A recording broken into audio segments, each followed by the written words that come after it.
Hello, I'm just going to check my volume so I'm not chatting away to myself and you can't hear me. How are you all doing? I thought I'd pop in as it is Severe ME Day. Everyone that's followed me for a long time will know that anytime I talk about severe ME, I end up crying. And it's an upsetting topic, but it annoys me that I do it because I like to be productive and I like people to know what I'm talking about, because when I cry, I squeak. Can't really hear what I'm saying. And I was pondering it today, and yes, severe ME is a very upsetting subject because when you actually pay attention to what people with severe ME are saying, it's desperate. Just living death is an accurate description for many people with severe ME and very severe ME.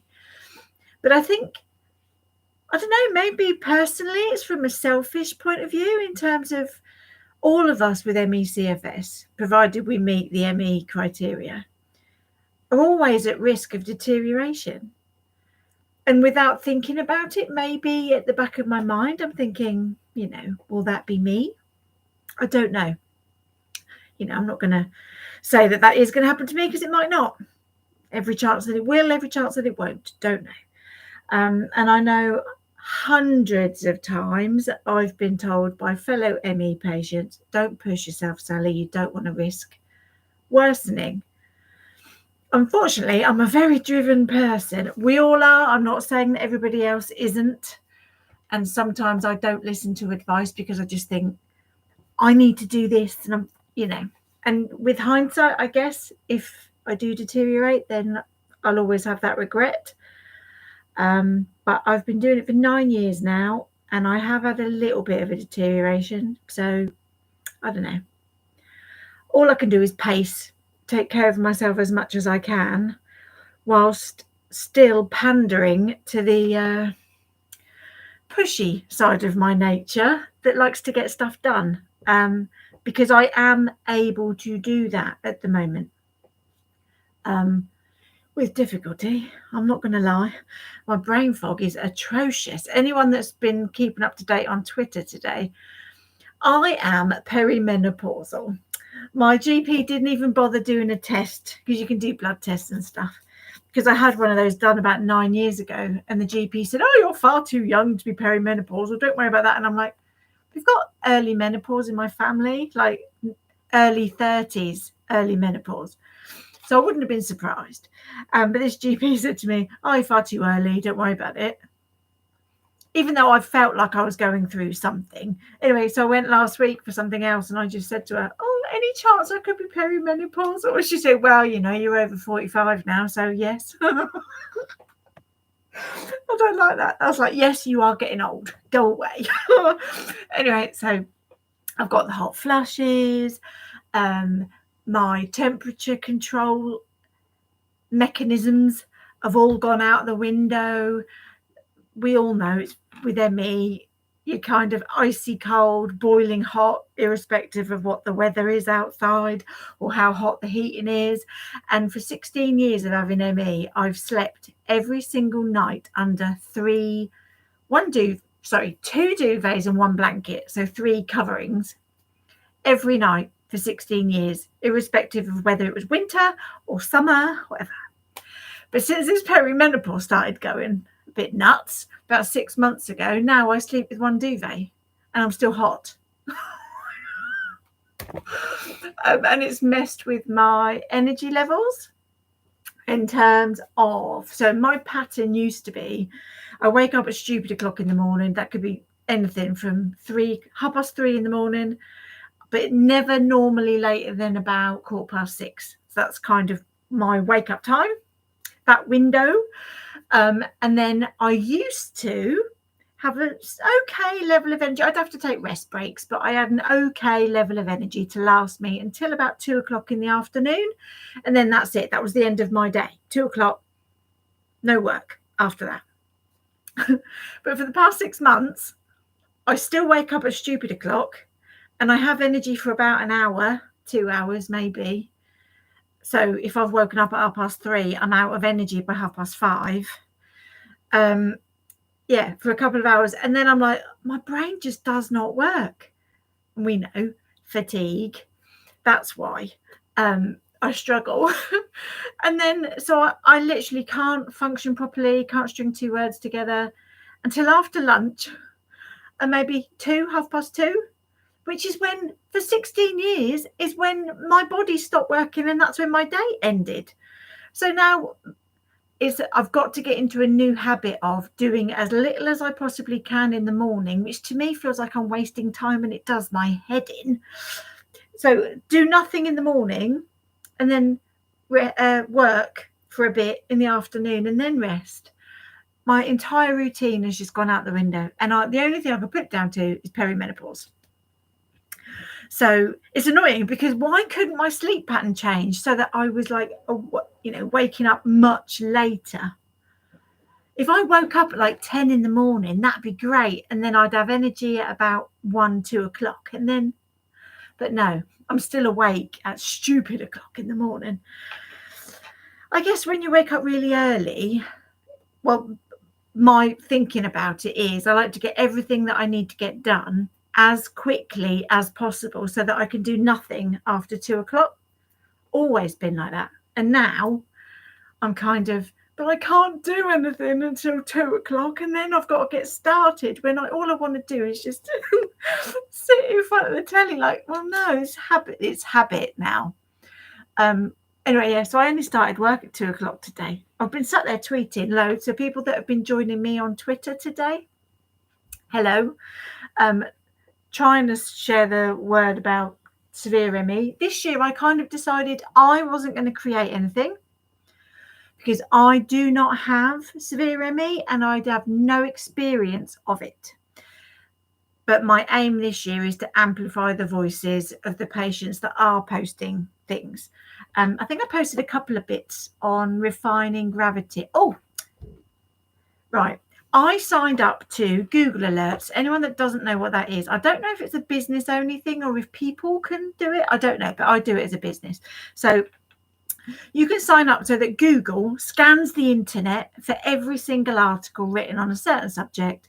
And then every day it sends you an alert to say, this article was written in India, this article was written in wherever. And it just kind of shows a list of articles on a subject. So obviously I've got ME/CFS, CFS, long COVID, exercise and ME/CFS, mixture of the words anyway. And I thought, I'll just have a look and see if any of the national charities managed to get, because I've had no luck whatsoever with press and redefining gravity. None whatsoever. Not even a thank you for getting in touch. Zero. Zilch. So that's ongoing. And I thought, I wonder if any national charities have had any luck, because, they've got far more resources than me, more staff, more money, more contacts.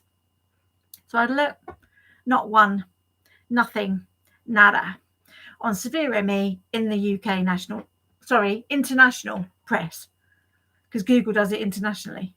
So I don't know whether there's going to be something later in the week, but I personally am only marking the day, because in the same way that in future, I'm only going to mark one day of ME Awareness Month, because it's knackering. And that's someone with mild ME. In the past, I've done ME week, ME month. I've never just done the day. And I'm just flat. And it's like I raise awareness of ME every single day of the year. So for me to make an impact during ME Awareness week or month, I have to triple the stuff that I'm doing. So I'm thinking, right, I'm only going to do one day for ME Awareness Day, so May the 12th. That's it in future, because recent years I've done far too much. And now I'm only doing Severe ME Day, just because I think the day is more meaningful instead of eking it out over a week. Personally, that's my view. You don't have to share my opinion. And that's why I wanted to amplify voices rather than create my own content today, because it is all about people with lived experience making their voice louder. So me saying, oh, yes, severe ME is awful. Yes, it is awful, but it's much more powerful coming from the people that are living it. Or I've always believed that with my advocacy. So in years gone by, 7 years ago, 6-7 years ago, I was asking severe ME patients to write me blogs and stuff, and beautifully written blogs were written for me. And now charities ask for the same thing, and there are many more advocates than there ever used to be. So I think that, yes, the voices are being heard now. Now they just need to be shared as far and as wide as possible. You don't need hundreds and hundreds and hundreds of people writing the same thing. You need to amplify those that are able to create. Katie, if you're watching this, I'm so sorry, I've forgotten your surname. Katie wrote a lovely poem, and I read it this morning, and she mentioned quicksand. So if you've read it, you'll know what I mean when I say quicksand. Lovely poem. And I shared that, and I commented. And so I think if you are on social media today, share as much stuff as you can, because I keep moaning about the lack of engagement. I know that people with severe ME might only spend a couple of minutes on social media. I fully understand that. But when you're on social media, can you please like? Even if it's not, oh my God, I love this. Even if it's just that's all right. Like it, because more people will see it. If you do not interact with that post, the algorithm thinks, oh, they don't think that's anything special. So they limit the amount of people that can also see it. So I would ask, even if you are only online for 1 or 2 minutes, just like a few things. It doesn't have to be my stuff. Like a few things. Obviously, nothing that's spreading the wrong message, or be careful what you're liking, is what I'm saying. But like lightning process or XYZ, or neuro-linguistic programming, don't do that. But if it's like a poem from a severe ME patient, or a post, or a lived experience video, something, just like it, so that the algorithm thinks, oh, this is popular, we'll let more people see it. And that's how we get the word out. So anyway, so as I said at the start of this, I have cried far too many times when I'm talking about severe ME, which is why and I like to be productive. I mean, is it professional? No. Do I hate it when I do it? Yes. But I can't help myself. It's just such an emotive. And as I said in my launch, and I'm not going to get upset, as I said in my launch, the reason Foggy came back this year is I've had so many messages from severe ME patients who've said, I really miss seeing. I mean, it's a teddy that travels around the world, but you see outside, you see somewhere that you might have visited 5 years ago but haven't been able to go back to since. Might be somewhere that's 5 minutes away from you, and you think, I haven't been there for 20 years. That. And I get such beautiful emails. That's why Foggy's back, even though in theory COVID is still here, but the travel industry is still is back up and running. People are going on holiday. So we are making the most of that and saying, well, can you take Foggy with you, please? So if you're watching this and you haven't donated and you do have money to spare, please do consider donating to Foggy's Just Giving page. The link is, you can find it on emmyfoggydog.org. Anything I ever talk about with my foggy head on is usually somewhere on emmyfoggydog.org, just in case I occasionally forget to attach links or whatever, which is quite common, especially with, perimenopause now. Sludge in my brain. So ME sludge and perimenopause sludge, the combination is a bit anyway, so Foggy's on his way to Kaiser now. See, I'm going to try and do the German pronunciation because the English pronunciation just sounds like GCSE German. So I'm going to try again. Kaiserslautern, which I think is near the Luxembourg border.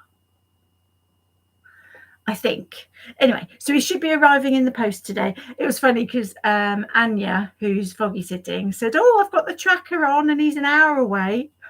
And then literally 20 minutes later, she messaged me and said, oh, I've just had an update. I think he's taken Foggy for lunch because he's now up to 3 hours away. Hopefully he arrives today. It's a really tight turnaround this time because he's on his way to Tenerife on the 15th of July. So that's exciting. That's his third destination. And again, if you're watching this and you can, obviously, if you're going on holiday somewhere from the UK, get in touch with me and say, I'm going to XYZ. Would Foggy like to come with me? Yes, please. I don't think I've done a live maybe for a little while.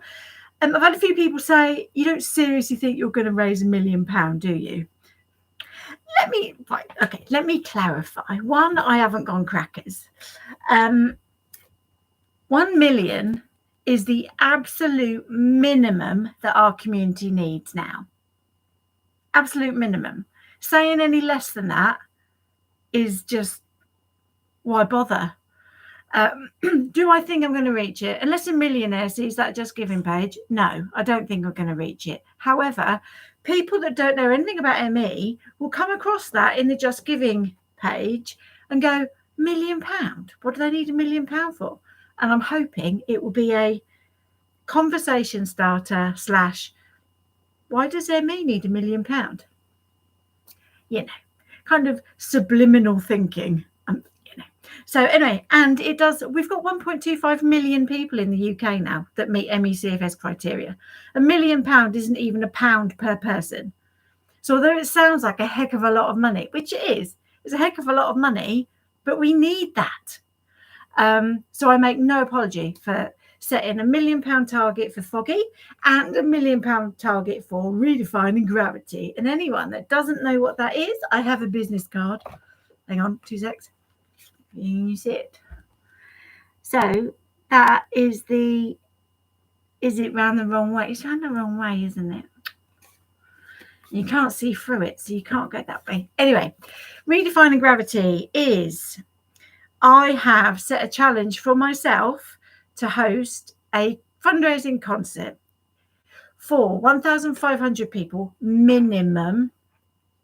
1,500 people in July 2024 to mark my 10-year anniversary. It just happens to be my 10-year anniversary of ME advocacy next year, but it also coincides with a massive need for a funding boost. So I thought, what can I do to mark it? Okay, concert. I've emailed about 40 people so far. Coldplay, because I can't find contact details of Chris Martin. I've emailed their agent and I've been tweeting them. Muse's agent got back to me and said, thank you for getting in touch, but they're going to be on tour. Good luck. Ariana Grande, Pink, Taylor Swift, all the biggies like Harry Styles, Guns N' Roses, because they've just been to Glastonbury. So I thought, Rick Astley. I always smile when I say that because he's my mum's favourite. So, oh God, a big list. Lizzo was on it, but after last week's thing, I'm not so sure. There's loads of people. Anyway, so I haven't had any replies yet, but I am steadily sending emails, and I've asked Miranda Hart if she wants to do a bit of comparing. Haven't heard anything back. And I've been trying to get in touch with Jonathan Ross because obviously his daughter's now got a fibro and CFS diagnosis. Haven't heard anything back. Just, whatever. And as I said, on the evening of the launch event, if nothing else, I will raise awareness of ME and the fact that it is now so huge. And you never know. I haven't suggested this to any of the celebrities, but you never know. They might be, I can't, yes, it is very stigmatized. No, I don't want to get involved, but I feel guilty, so I want to give money. Great. Help me to raise the £1 million, please. Don't know. There may well be, silver lining to them saying no. I don't know. But, did you see today Corey Feldman of the Goonies and was in the Lost Boys? Definitely in the Goonies. Oh, no, he was in Stand By Me. That Corey Feldman, his wife has had CFS for 2 years and it was caused by COVID. And that was in the press this morning. So obviously I said, see, told you there are people in the meet. She's a DJ and goes on tour with him. So I just said there are people in the music industry that are impacted by CFS, ME. And And that's just one. And their relationship's just ended. Apparently mutual decision, wasn't a choice that Corey, he was getting a bit of flack on Twitter, and he commented, wasn't my choice. So I wonder if she's kind of said, I don't want to hold you back. I've heard that story before a lot. But anyway, sounds like it's all amicable and everything. But I just thought, well, how many more are there? There must be more. I mean, that's 2 years down the line and nobody had said, or if I'd not heard that before. I don't know if I'm just late to the party. I hadn't heard that his wife had CFS before. Anyway, so I'm just trying to reach as many people as possible. And again, as I said in the launch, I make no excuse for going for A-list. We need a lot of money for funding, research funding, because this is the way I think about it. We can either bang our heads against a brick wall for another 30 years, asking, begging, pleading with governments, please give us some research funding. And they say, they agree with the psychs. Oh, there's no biomarker because it's not real. No, we're not going to give you funding. Your research products aren't good enough. We're not going to fund them. And all this other aubergines. All these other aubergine related things going on.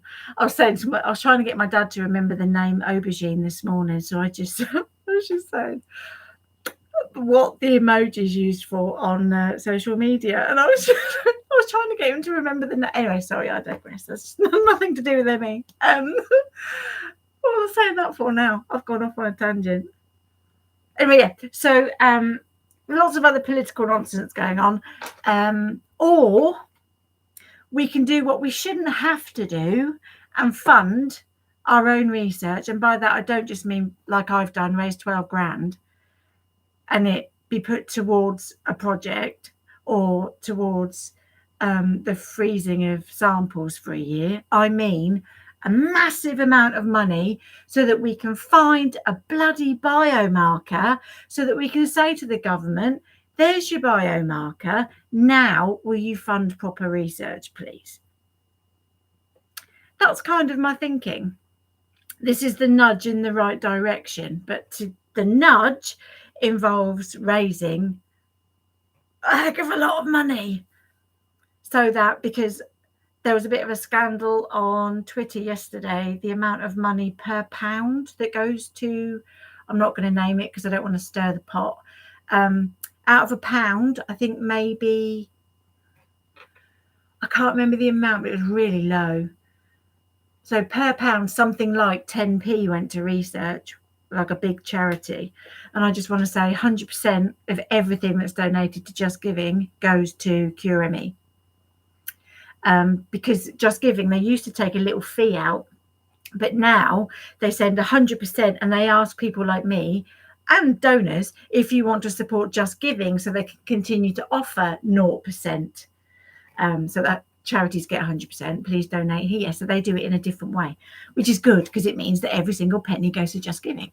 QME. So that's, yeah, fantastic. Anyway, so that's why I am saying that I want an A-list concert. Because if you have up and coming artists, how much money would you spend to watch an up and coming artist? How much would you spend to see an A-lister? Maybe 6 A-listers, at minimum 6 A-listers on a stage at an event. I've never done it, but I'm trying to remember how much I spent to see Robbie Williams at Nebworth. It was a lot of money. If you go and see an up and coming person, you're talking about, how much would you spend? 30 quid? Once you've paid the overheads, everything else, not a lot of money to be raised. So if we're going to do it, let's do it. So yeah. So we are, me, just me, nobody else. I keep saying we. I'm sure people think I've got staff. I don't. Karen gives me a little bit of her time, very gratefully received, when she's well enough. And same with Lisa. So it's me that's doing the emails and looking like an idiot saying, I do feel like a bit, I used to hate begging for money. I used to hate it. And now I just see it as a means to an end, which I guess is the way you have to be when you work in this sector. because we cannot get anywhere without money. And I hate that because, I just get on with my work. I don't pay myself. Everybody that follows Foggy for a long time will know that Foggy is a micro entity social enterprise, same with Stripey Lightbulb. We're not making enough money at the moment to pay me. I live off other stuff coming in, but I still do the work. I just don't pay myself. So money is very low on my priorities. It's the way I've always been. But now it's like, no, everything to do with ME can only be addressed with money. Money can pay for a PR campaign. Money can do a full page advert in the Times asking doctors to adhere to the NICE guideline. Money can create a video marketing campaign. Money can, right, this is an idea, and nobody nick it, please. This is why I don't talk about stuff, because it's like all of a sudden something pops up and I'm like, hang on, I spoke about that 3 weeks ago. Here, right. I'm thinking of doing a Vox Pop. Is that what they do it? Vox Poll? Oh, goodness me, it's gone out of my head now. You know, when you watch the news and they go out into the public and they say, what do you think about this? And then you get Brenda from wherever saying, oh, God, no more elections. Yeah, that. So what I was thinking was, wouldn't it be good to get a videographer to go out into the public and just say, what do you think ME is? Have you heard of ME? Because I want to show it's not just me, us, saying, oh, the public don't know what ME is. The public think it's just fatigue. I kind of want to prove. And I don't want a closed focus group, where it's like a year of data and all that faff. I just want to get people on camera, or just a recording voice. I don't mind if they don't want to be on camera. But I just want to go out and ask people, have you heard of ME? What do you think it is? Because that would go hand in hand with another project that I'm doing that I'm not going to talk about. And then the two can come together. Kind of, this is what ME is. This is what Joe Public thinks ME is. Look how different they are. That's kind of where I am. So, yeah, lots and lots of things going on, and I have less energy and less brain power than I've ever had. So this could be interesting. But, being brain fog does help with Foggy, because I kind of think sometimes I think like a bit of a child, and I don't fully think things through. So I have crazy ideas like, let's try and raise £1 million. Let's have a concert. Do you know, I started talking about a concert, and it was only about 2 weeks later that I realised that meant I'd have to meet celebrities. And then I was like, oh no, I'm going to be really nervous. I'm going to have a migraine for like 3 months. Oh no. So yeah, anyone that thinks, she's only doing that to meet celebrity, no, I'm going to find that so stressful if it happens. It just makes me laugh, because it's like, it looks like I just want, kind of to meet Harry Styles or whoever. You've got no idea what I'm like when I'm nervous. Oh, I'm a mess. Absolute mess.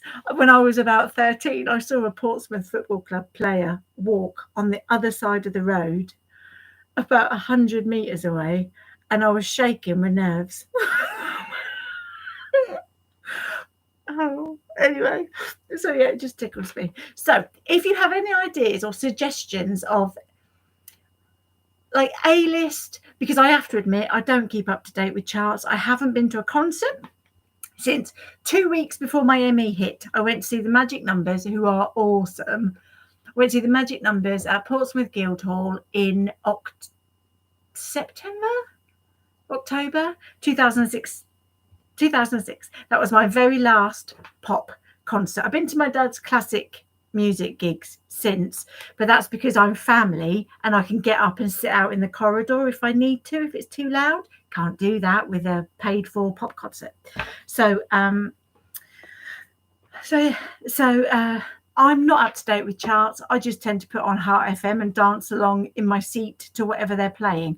I do not keep up to date with I'm not even going to show my age, who's hip and who's not. Do you know what I mean? So if you could suggest some that youngsters, like under 25s, would be really pleased with taking part, because obviously I'm just seeing the big people like Taylor Swift, Harry Styles, but there could be what are considered A-list that I've never heard of. So if you want to suggest some, that would be amazing. But it has to be someone that people would be willing to pay minimum 100 quid to go and see, because we need that kind of ticket price to raise £1 million. Because although I've said it would be down to goodwill and voluntary contributions, there will be stuff where, if it happens, people say, oh, well, you can pay for that out of the ticket cost. And what I don't want is for so many things to be paid for out of the ticket cost price that there's no money left for research. I'm trying to find out how they did Live Aid. I've Googled it quite a lot, as in the organisation behind it. It's like, did people give their time for free or were they paid? How did they get Wembley? Was that paid for out of ticket costs? All this kind of stuff. I'm thinking, I'd love someone to say, oh, I've got a country house. Would you like to have the gardens? Yes, please. Etc., etc. A minimum of 1,500 people. But that would mean security, staging, toilets, barriers. Yeah, lots of stuff would have to be put up. So yeah, it's what I mean about money. If I had money, I'd just say, yeah, go, let's put on a concert. Yeah, so it's interesting. Learning a bit about the music industry as I go, day by day. Anyway, I was only popping in for a quick chat just to mark Severe ME Day, so that didn't really work, did it? So like I say, if you're on social media, please do engage with as many people sharing stuff about Severe ME Day as possible. Even if you're only online for 2 minutes, just like, retweet, and help them to be seen, because that's what the day is all about. Don't need people like me saying, oh, I can empathise. I can empathise, and it does break my heart, but I do not have a lived experience of it. So do what I'm doing, just amplify their voices. Anyway, I'm going now. Thank you very much for tuning in, and I'll see you soon.